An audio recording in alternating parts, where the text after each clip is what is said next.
Nous continuons donc notre lecture. La fermeté et la force nécessaires pour marcher dans la voie de la sagesse se trouvent dans les bonnes mœurs. Et celles-ci vont jusqu'à la pureté et à la simplicité dont le Seigneur a si longtemps parlé. Après quoi il tire cette conclusion: Ainsi tout ce que vous voulez que les hommes vous fassent de bien, faites-le leur aussi, car c'est la loi et les prophètes. On lit dans les exemplaires grecs: Tout ce que vous voulez que les hommes vous fassent, faites-le leur aussi. Je pense que les latins ont ajouté de bien pour mieux expliquer la pensée. En effet, le cas peut se présenter que quelqu'un, s'autorisant de ce texte, demande qu'on fasse pour lui une chose criminelle, comme par exemple de le provoquer à boire outre mesure et à se plonger dans l'ivresse, et qu'il fasse le premier ce qu'il désire d'un autre. Il serait ridicule alors de s'imaginer qu'il a rempli ce précepte.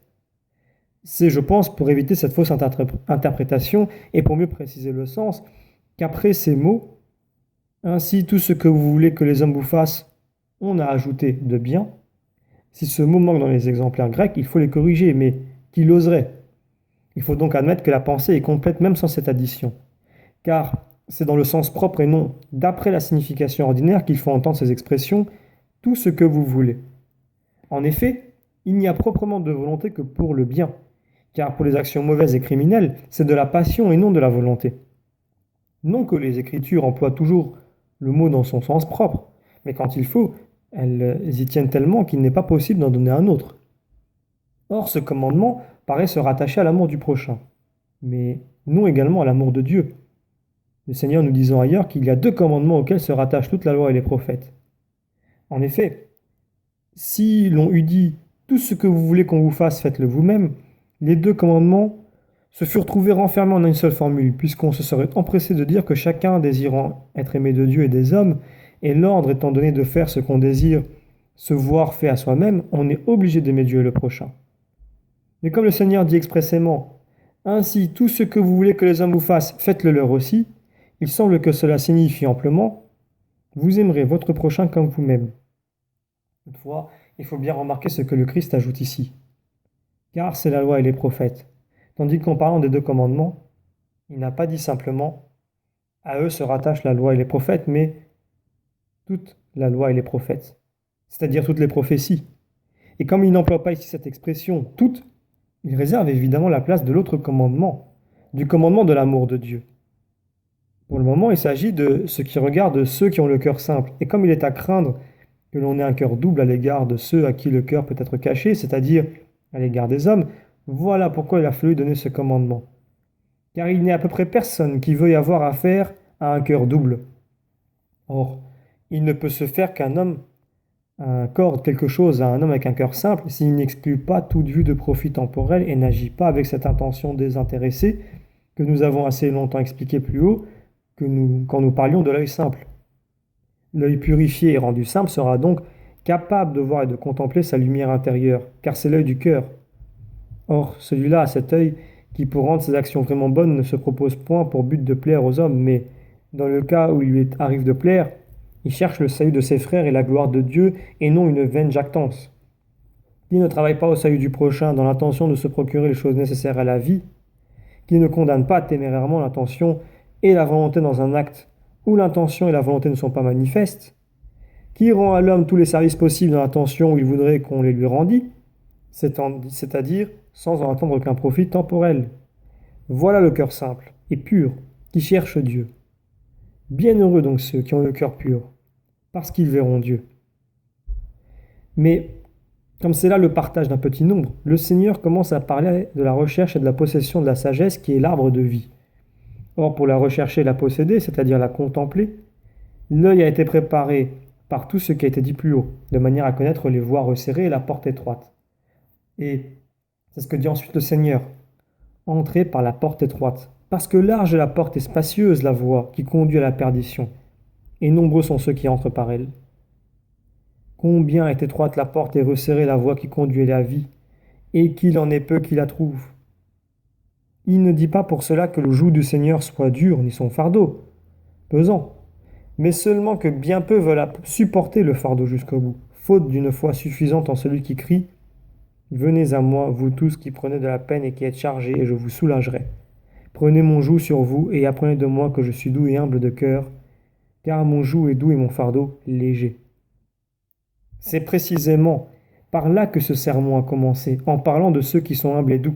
Mais beaucoup rejettent, bien peu acceptent ce joug si doux, ce fardeau si léger. Et voilà pourquoi resserrée est la voie qui conduit à la vie, et étroite est la porte par laquelle on y entre.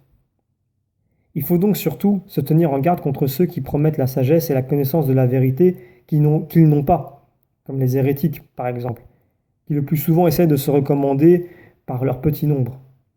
Aussi, après avoir dit que bien peu trouvent la porte étroite et la voie resserrée, de peur que ces sectaires ne s'imaginent être ce petit nombre, le Christ ajoute: Gardez-vous des faux prophètes qui viennent à vous sous des vêtements de brebis, tandis qu'au-dedans ce sont des loups ravisseurs. Mais ces loups ne trompent pas l'œil simple qui sait distinguer l'arbre à ses fruits. Car, dit le Seigneur, vous les connaîtrez à leurs fruits.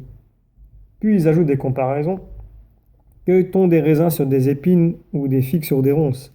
Ainsi, tout arbre produit de bons fruits, tout arbre bon, produit des fruits bons. Mais tout mauvais arbre produit de mauvais fruits. Un arbre bon ne peut produire de mauvais fruits, ni un arbre mauvais produire de bons fruits. Or, tout arbre qui ne produit pas de bons fruits sera coupé et jeté au feu. Vous les connaîtrez donc à leurs fruits. À ce propos, il faut surtout se défier de l'erreur de ceux qui entendent par ces deux arbres deux natures, la nature de Dieu et une autre qui n'est pas celle de Dieu et ne provient pas de Dieu. J'ai déjà longuement discuté cette erreur dans d'autres livres, et s'il le faut, je la discuterai encore. Il s'agit maintenant de faire voir qu'elle ne peut s'appuyer sur la comparaison des deux arbres. D'abord, le Christ parle ici des hommes, et cela est tellement clair qu'en lisant ce qui précède de ce qui suit, on ne peut que s'étonner de l'aveuglement de ces hérétiques. Ensuite, il insiste sur ces mots. Un arbre bon ne peut produire de mauvais fruits, ni un arbre mauvais produire de bons fruits. Et il s'imagine qu'une âme mauvaise ne peut pas s'améliorer, ni une âme bonne se détériorer, comme si on avait dit un arbre bon ne peut pas devenir mauvais, ni un arbre mauvais devenir bon. Tandis que le texte porte un arbre bon ne peut pas produire de mauvais fruits, ni un arbre mauvais produire de bons fruits. Or, l'arbre, c'est l'âme même, l'homme même, et le fruit de l'arbre, les œuvres de l'homme. Un homme mauvais ne peut donc faire le bien, ni l'homme bon le mal. Par conséquent, si l'homme veut faire le bien, il faut d'abord qu'il devienne bon. C'est ce que le Seigneur exprime ailleurs plus clairement. Ou rendez l'arbre bon, ou rendez l'arbre mauvais. Or, si les deux arbres eurent signifié les deux natures dont parlent ces hérétiques, le Christ ne dirait pas rendez, car qui d'entre les hommes peut faire une autre nature? Ensuite, là encore, après avoir parlé des deux arbres, le Seigneur ajoute: hypocrite, comment pouvez-vous dire de bonnes choses puisque vous êtes mauvais? Donc, tant qu'on est mauvais, on ne peut produire de bons fruits. Et si on produit de bons fruits, c'est qu'on est plus mauvais. C'est ainsi qu'on peut dire avec une exacte vérité: la neige ne saurait être chaude, car dès qu'elle est chaude, nous ne l'appelons plus neige, mais eau. Il peut donc se faire que ce qui était neige ne le soit plus, mais non, qu'il y ait de la neige chaude. Ainsi, il peut arriver que ce lui était mauvais cesse de l'être. Et néanmoins, il est impossible qu'un mauvais fasse le bien, quoiqu'il puisse parfois être utile. Mais alors ce n'est pas lui qui fait le bien. Le bien se fait à son occasion par l'action de la divine providence. C'est ainsi qu'il a été dit des pharisiens: faites ce qu'ils disent, mais ne faites pas ce qu'ils font. S'ils disaient de bonnes choses, et si ce qu'ils disaient était utile à entendre et à pratiquer, ce n'était point leur œuvre. Car dit le Seigneur, ils sont assis sur la chair de Moïse. Ils peuvent donc, grâce à la divine providence, être utiles en prêchant la loi de Dieu et faire du bien à leurs auditeurs sans s'en faire eux-mêmes.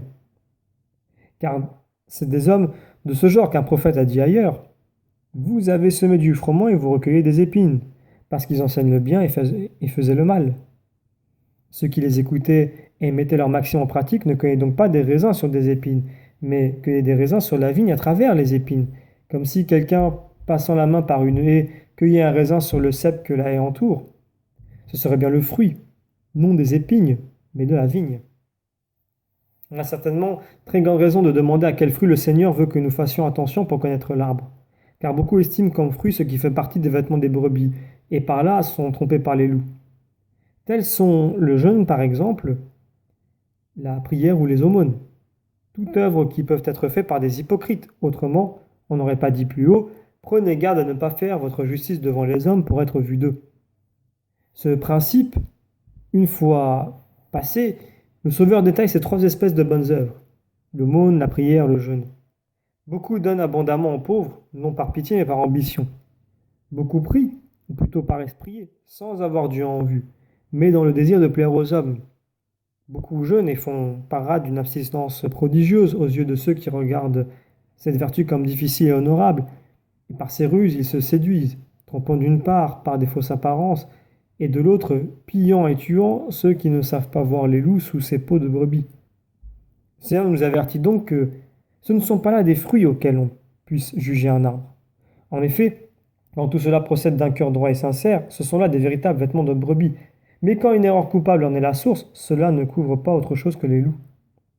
Cependant, les brebis ne doivent pas répudier leurs vêtements parce que le plus souvent, les loups s'en servent pour se cacher. C'est donc l'apôtre qui nous dira à quels fruits nous reconnaîtrons l'arbre mauvais. On connaît aisément les œuvres de la chair qui sont les fornications, les impuretés, la luxure, les cultes des idoles, les empoisonnements, les inimitiés, les contestations, les jalousies, les colères, les dissensions, les hérésies, les sectes, les envies, les ivrogneries, les débauches de table et autres choses semblables. Je vous le dis, comme je vous l'ai déjà dit, ceux qui font de telles choses n'obtiendront point le royaume de Dieu. Le même apôtre nous dit ensuite, à quels fruits nous connaîtrons qu'un arbre est bon? Au contraire, les fruits de l'esprit sont la charité, la joie, la paix, la longanimité, la bienveillance, la bonté, la foi, la mansuétude, la continence. Il faut savoir que le mot joie est pris ici dans son sens propre, car à la rigueur, les méchants ne peuvent goûter la joie, mais seulement s'étourdir. Comme nous avons dit plus haut que le mot volonté a aussi son sens propre, qui ne saurait s'appliquer aux méchants dans la pensée de ce texte.